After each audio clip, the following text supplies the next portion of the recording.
সাধারণ মানুষের উপর যখন কোনো অন্যায় অবিচার হয় তখন সেটা পুলিশ দেখে, কিন্তু এখানে দিনে দুপুরে এক এসিপিকে গুলি করে মেরে দেওয়া হয়। এখন পুলিশ কি করবে? আর খুনটা কে করেছে এটা জানলে তোমাদের হুশ উড়ে যাবে। আমি 100% গ্যারান্টি দিচ্ছি যে তোমরা কেউই গেস করতে পারবে না আসল হত্যাকারীটা কে। বলছিলাম সদ্য মুক্তিপ্রাপ্ত শাহিদ কাপুর অভিনীত দেবা মুভিটির কথা। তো কোনো স্পয়লার না দিয়ে আর কোনো সময় নষ্ট না করে চলো তাহলে গল্পের মধ্যে ঢুকে পড়া যাক। সিনেমার শুরুতে দেখা যায় দেব আম্ব্রে নামক এক পুলিশ অফিসার বাইক নিয়ে যাচ্ছিল। ফোনে কথা বলার সময় সে কাউকে একটা বলছিল, আমি কেসটা সমাধান করে ফেলেছি, আমি জানি যে হত্যাকারীটা কে। ঠিক তখনই দেব দুর্ঘটনার শিকার হয়ে যায়। পরদিন শহরে গুন্ডাদের মধ্যে তো খুশির ধুম পড়ে যায় যে দেব মারা গেছে। সবাই ওর ভয়ে ভয়ে থাকতো, আর এখন ওর শান্তিতে গুন্ডাগার্দিও করতে পারবে। এদিকে দেখা যায় দেবকে হাসপাতালে ভর্তি করা হয়েছে। সেখানে ফারহান নামের আরেক পুলিশ অফিসারকে দেখা যায়। বিভিন্ন জনের কল রিসিভ করে সে এটা এনশিওর করছিল যে দেব এখনো মারা যায়নি, সে একটা টাইগার আর এত সহজে সে মরবে না। আর কেবিনে অজ্ঞান হয়ে পড়ে আছে দেব। নার্স ওর স্যালাইনটা পাল্টে দিয়ে যাওয়ার সময় খেয়াল করে জ্ঞান ফিরেছে দেবের। পরে ফারহানও চলে আসে সেখানে আর কেসটা সম্পর্কে জিজ্ঞাসাবাদ করতে থাকে। আসলে দুর্ঘটনার আগে দেব ফারহানের সাথেই কথা বলছিল, কিন্তু এই দুর্ঘটনায় দেব তার মেমোরি হারিয়ে ফেলেছে। ওর কিছুই মনে নেই, এমনকি সে যে কে এটাও মনে নেই ওর। তখনই কাহিনীটা ফ্ল্যাশব্যাকে চলে যায়। দেখা যায় ফারহানের বিয়ে হচ্ছে। সেখানে দেব খুব নাচানাচি করতে থাকে। ওরা দুজন বন্ধু হলো একদম ভাইয়েরই মতো। আর দেবের বোনের সাথে বিয়ে দিচ্ছিল ফারহানের। খুব সুন্দরভাবেই হয়ে যায় ওদের বিয়েটা। সেখানে দিয়ার সাথে দেখা হয় দেবের। আসলে দিয়া দেবের নিচে কাজ করা এক কনস্টেবলের মেয়ে। ওকে দেখেই ভালো লেগে যায় দেবের। এদিকে দেখা যায় রাস্তায় চেকিং হচ্ছে। সেখানে ইনচার্জ রয়েছে রোহান ডিসিলভা নামের এক পুলিশ অফিসার। আসলে শহরে প্রভাত যাদব নামের এক সন্ত্রাসী ঢোকার কথা টের পেয়েছে পুলিশ, তো ওকে ধরার জন্যই এত কারবার। চেকিং করার সময় হঠাৎই সেখানে একটা নেতা চলে আসে। ওর নাম জয়রাজ আপটে। সে কিছুতেই তার গাড়ি চেক করতে দিবে না বলে দেয়। রোহান অনেক করে রিকোয়েস্ট করলে কোনো লাভই হয় না। আরও বলে, যদি তোর চেক করার প্রয়োজন পড়ে তবে আমার বাড়িতে এসে গাড়ি নিয়ে যাস। এটা বলেই চলে যায় জয়রাজ। আর পাশ থেকে এসব কিছু দেখছিল দেব। সে আজই এই শহরে জয়েন করেছে। দেখা যায় দেব আর রোহান ছোটবেলার বন্ধু। বন্ধু হলে কি হবে, তারা যেন একদম ভাইয়ের মতোই। রক্তের ভাইয়ের থেকেও তাদের মধ্যে সম্পর্ক অনেক বেশি ভালো ছিল। তারপর পরই দেব রোহানকে নিয়ে জয়রাজের বাড়িতে চলে আসে। ওর বাড়িতে আজ একটা পার্টি চলছিল। আসলে জয়রাজের বইয়ের জন্মদিন আজ। তখন দেব রোহানকে চাবি আনতে ভেতরে পাঠায়। কিছুক্ষণের মধ্যেই রোহান চলে আসে, কিন্তু চাবিটা আনতে পারেনি। তারপরে দেব যায় বাড়ির মধ্যে আর তাদের মারতে শুরু করে দেয়। এত মানুষও যেন দেবের কাছে কিছুই না। এক নিমিষেই সবাইকে মেরে দিয়ে আসে জয়রাজের কাছে। তারপর বলতে থাকে, পুরো রাস্তা তোদের, আর আমরা শুধু একটু চেকিং করি। সেখানে যদি তুই এসে পাওয়ার দেখাস তবে তোর বাড়িতে এসে আমারও সেটাই করা উচিত। তোর সময় থাকতে ভালো হয়ে যা। তখন একজন চাবিটা এনে দেয় দেবকে। সেটা নিয়েই চলে আসে সে। পরদিন সকালে দেখা যায় থানায় জয়রাজ এসেছে কমপ্লেন করতে। কেন কাল দেব তার সাথে এমন ব্যবহার করলো এই জন্য সে কমপ্লেন করবে। এদিকে ফারহান এসে দেবকে বলে, কেন এসব করিস তুই? দেখ তো পত্রিকায় নিউজও ছাপা হয়েছে, পুলিশ নাকি গুন্ডা, আবার এর মধ্যে আমারও নাম আছে। এটা শুনে ওরা সব হাসিতেই উড়িয়ে দেয়। তারপর সেখান থেকে সরাসরি চলে আসে নিউজ চ্যানেলের অফিসে। এসেই একজনকে মারতে শুরু করে দেয়। ঠিক তখনই সেখানে দিয়া এসে পড়ে। আসলে দিয়াই নিউজ চ্যানেলে চাকরি করত, আর দেবের নিউজটা দিয়াই লিখেছিল। তখন দেব বলে, মাফিয়া লেখো আর যাই লেখো আমার কোনো সমস্যা নেই, কিন্তু অন্য কাউকে এর মধ্যে টানিও না। ওনারা আমার মতো না, সবাই সৎ পুলিশ অফিসার। তো নেক্সট টাইম যাই লিখবা আমার নামে লিখবো, ওদের কারো নামে লিখবা না। এটা বলে সেখান থেকে চলে আসে দেব। সেদিন বিকেলবেলায় দেখা যায় প্রভাত যাদবের খোঁজ পেয়েছে আবারও পুলিশ। শহর থেকে দূরে একটা শুনশান জায়গায় এক বাড়িতে আছে প্রভাত। তো পুলিশ টিম সেখানে এসে পৌঁছে আস্তে আস্তে আগাতে থাকে। আর দেব এখানে আসার উদ্দেশ্যেই রওনা হয় থানা থেকে। যেতে যেতে সে ফোনে কথা বলছিল। ঠিক তখনই ফোনের লাইনটাও কেটে যায়। তারপর দেব এসে পৌঁছে সেখানে। ততক্ষণে দুজন পুলিশ অফিসার ঢুকে গেছে বাড়ির মধ্যে, আর বাকিরাও আগাচ্ছে। ঠিক তখনই হয় ধামাকা। ভেতরে থাকা দুজন সেখানেই মারা যায়, আর গুরুতর জখম হয় একজন, আর খানিকটা চোট পায় দেব। আর অন্য দিক দিয়ে দেখা যায় পালিয়ে যায় প্রভাতরা। এটাতে দেব অনেক কষ্ট পেয়ে যায় যে ওর চোখের সামনে এমন ঘটনা ঘটে গেল, সে কিছুই করতে পারলো না। যে লোকটা জখম হয়েছিল সে ছিল দিয়ার বাবা। ওর ইনজুরি এতটাই বেশি ছিল যে সে আর কখনো উঠে দাঁড়াতেও পারবে না। এরপর যে দিয়া দেবকে বলতে থাকে এটা কেমনে সম্ভব। যখনই প্রভাত যাদবকে ধরতে যায় পুলিশ তখনই সে পালিয়ে যায়। আমার তো মনে হয় তোমাদের মধ্যে কেউ ওর খবরই আছে। পুলিশের সকল মুভমেন্ট সম্পর্কে যাদবকে সেই অবগত করে। সেদিন রাতের বেলায় দেখা যায় দেব আর রোহান বসে এগুলো নিয়ে কথাবার্তা বলছিল। ঠিক তখনই রোহানের বাবা চলে আসে। তিনি দেবকে একদমই পছন্দ করে না, কারণ বাবা চাইতো না যে রোহান পুলিশ হোক। তিনি চাইতেন রোহান তার ব্যবসা সামলাক, কিন্তু দেবের সাথে থেকে থেকে রোহানও দেবের মতোই হয়ে যাচ্ছে। আর দেব তো পুলিশের চাকরি পেয়েছে ওর নিজের বাবাকে পুলিশে ধরিয়ে দিয়ে। দেবের বাবা অনেক বড় মাপের সন্ত্রাসী ছিল, কিন্তু বাবার কোনো কথাই গায়ে লাগায় না রোহান। পরদিন সকালবেলাতে প্রভাত যাদবের খোঁজ আবারও পায় পুলিশ। সাথে সাথে সেই এলাকায় বড়সড় একটা ফোর্স নিয়ে চলে আসে দেব আর রোহান। এখানে এসে ড্রোনের মাধ্যমে ইয়াদবের এক্স্যাক্ট লোকেশন ট্র্যাক করতে শুরু করে। খুঁজতে খুঁজতে ঘরের মধ্যে পেয়ে যায় ইয়াদবকে। ওই ড্রোনটা দেখে টের পেয়ে যায় ইয়াদব, এটাতে ড্রোন ধ্বংস করে দেয় সে। তখন পুলিশ ফোর্স যেতে থাকে ইয়াদবকে চারদিক থেকে ঘিরে ফেলতে। ঠিক তখনই সেই এলাকার সব সাধারণ মানুষও কেন জানি পুলিশের ওপর অ্যাটাক করে বসে। পুলিশ তো কিছুই বুঝে উঠতে পারছে না যে হচ্ছেটা কি। এদিকে ইয়াদব পালিয়ে বের হয়ে যায় আর একটা ধামাকা করে যেতে থাকে। এটা দেখে ফেলে রোহান আর ইয়াদবকে পিছা করতে শুরু করে দেয়। আর এ পাশে ফাইট করছিল দেব, সবাইকে বেধম মারতে থাকে দেব। এতজন মানুষও যেন ওর কাছে কিছুই না। এদিকে রোহান পেয়ে যায় ইয়াদবকে আর শুরু হয়ে যায় ওদের মধ্যে তুমুল মারামারি। কিন্তু কোনোভাবেই রোহান ইয়াদবের সাথে পেরে উঠছিল না। এক পর্যায়ে রোহানকে ধরাশায়ী করে ফেলে ইয়াদব আর ওর মাথায় বন্দুক তাক করে ফেলে। ঠিক তখনই দেব পেছন থেকে গুলি করে ইয়াদবের মাথায়, মারা যায় ইয়াদব। তখন দেব বলে, একে আমি না তুই মেরেছিস, এটাই জানবে বাকি সবাই, এতে তোর বদমেজাজি বাপও তোকে বাহবা দিবে। এটা শুনে প্রথমে কোনোভাবেই রাজি হয় না রোহান, কিন্তু অনেকবার বলার পর রাজি হয়ে যায় সে। পরদিন রোহানের এই সাকসেসের জন্য একটা বড় সড়ো পার্টি রাখে বাবা। সেখানে রোহানের বাবা খুব গর্বের সাথে বলে তার ছেলের সম্পর্কে। এটা দেখে অনেক ভালো লাগে দেবের। এটা এক প্রকার রিভেঞ্জ রোহানের বাবার ওপর। পার্টি চলতে থাকলে হঠাৎই রোহান তার প্রেমিকা রেবেকাকে বিয়ে করার জন্য প্রপোজ করে। রেবেকাও খুশি খুশি হ্যাঁ করে দেয়।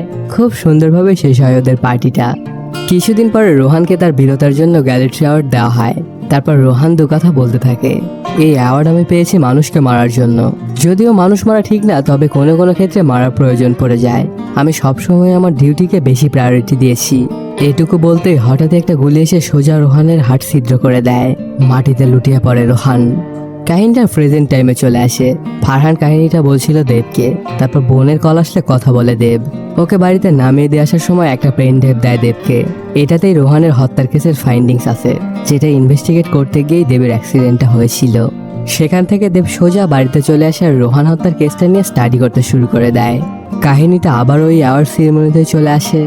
রোহানকে মারার পর একটা ক্যামেরা নিয়ে দেব দেখতে পায় একটা বিল্ডিং থেকে একজন স্নাইপার হাতে পালাচ্ছে।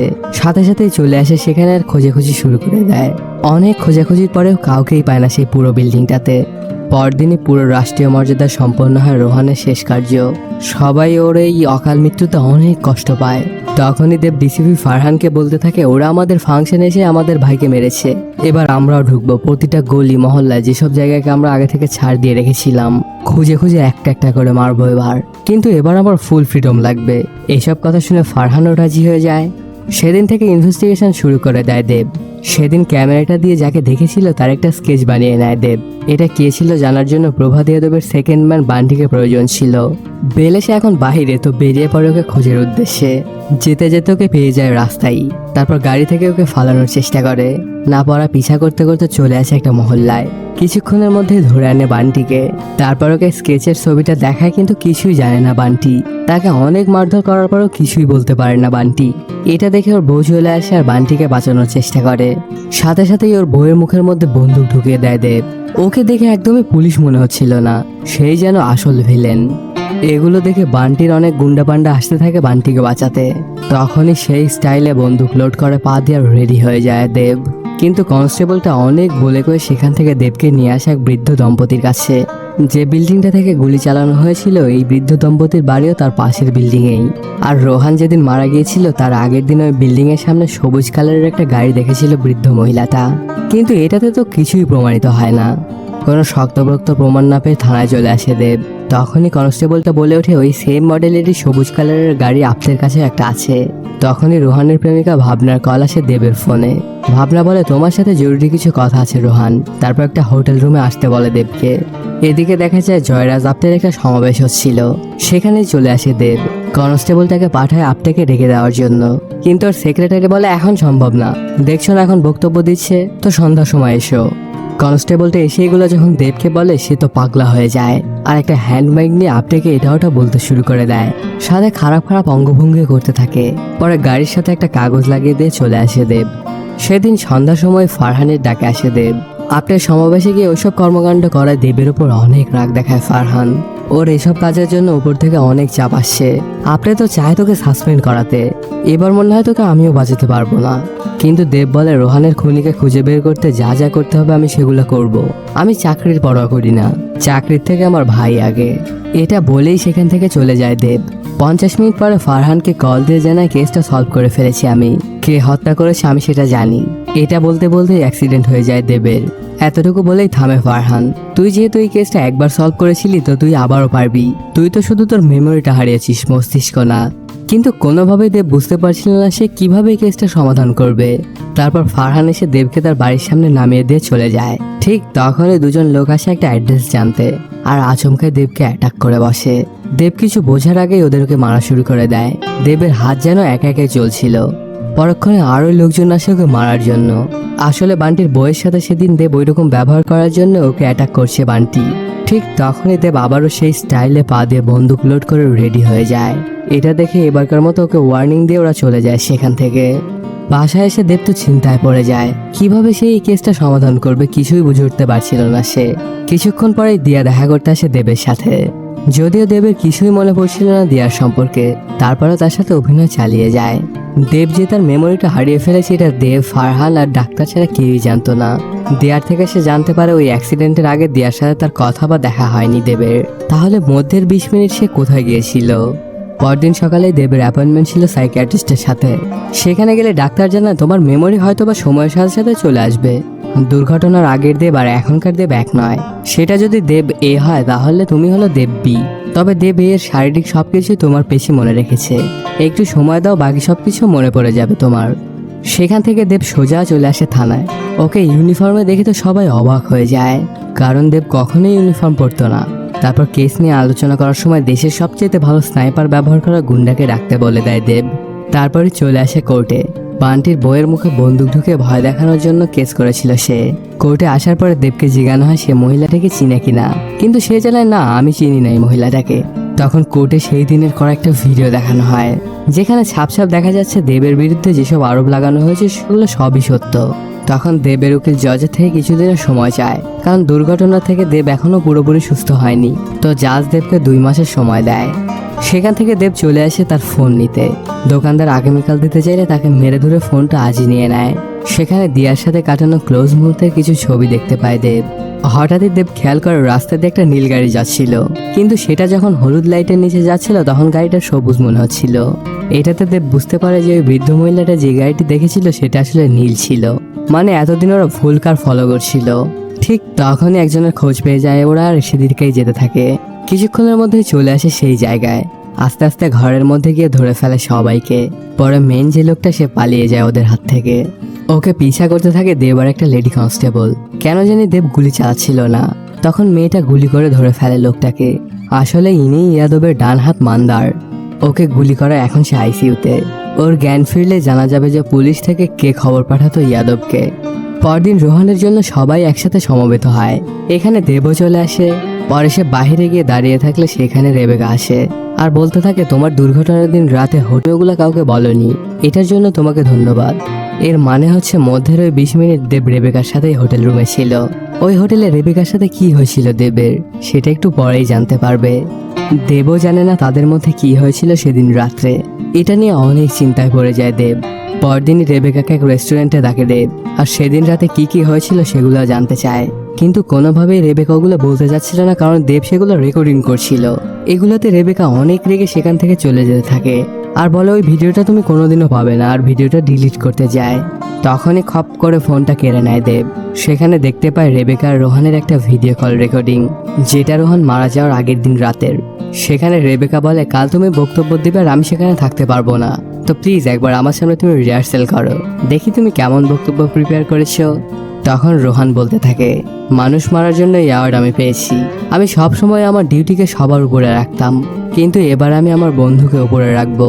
আসলে ইয়াদবকে আমি মারিনি, ওকে মেরেছে আমার বন্ধু, আমার ভাই দেব।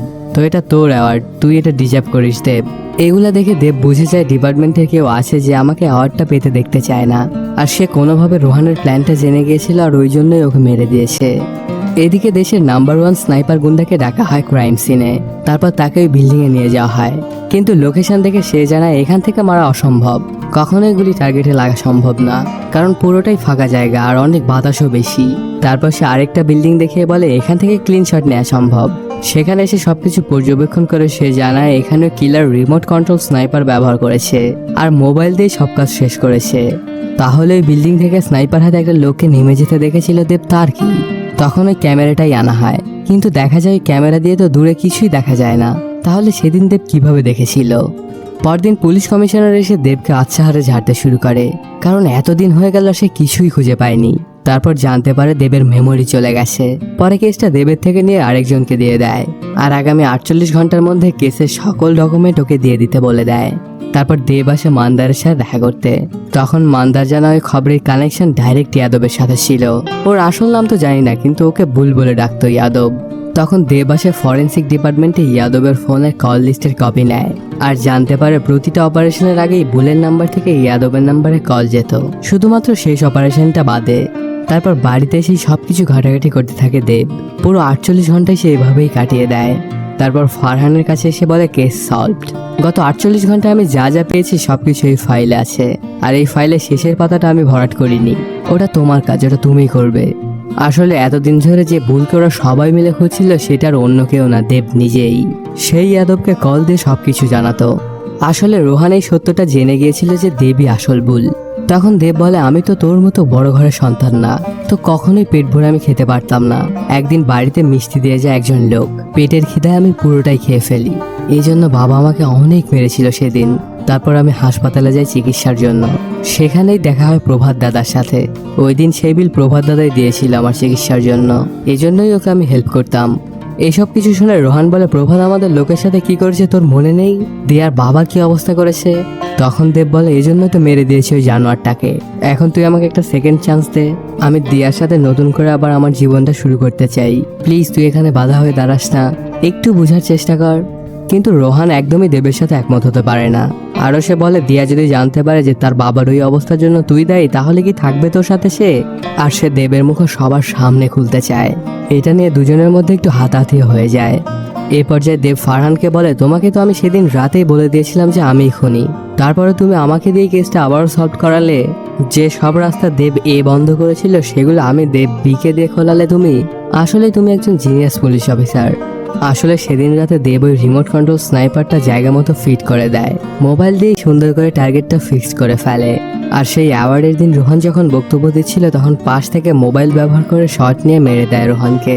তারপর স্নাইপারটা সে নিজের বাড়িতে বিভিন্ন জিনিসপত্রের মধ্যে লুকিয়ে ফেলে আর ইচ্ছা করে পুরো কেসটাকে ঘোলাটে করতে থাকে দেব। ওই বিল্ডিংটায় কোনো মানুষ না দেখেই বলে যে মানুষ দেখেছে সে।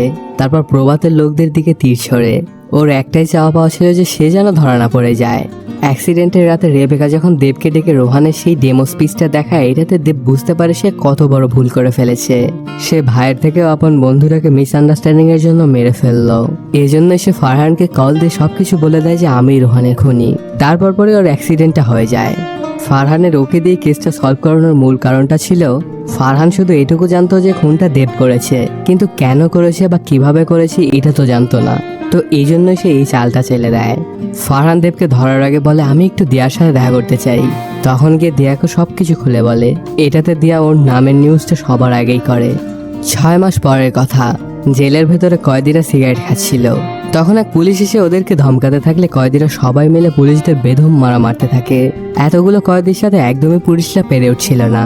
ঠিক তখনই দেব চলে আসে লাঠি হাতে আর কয়েদিদের আচ্ছা হারে পিটাতে শুরু করে দেয়। আর এর মাধ্যমে শেষও হয়ে যায় সিনেমাটি।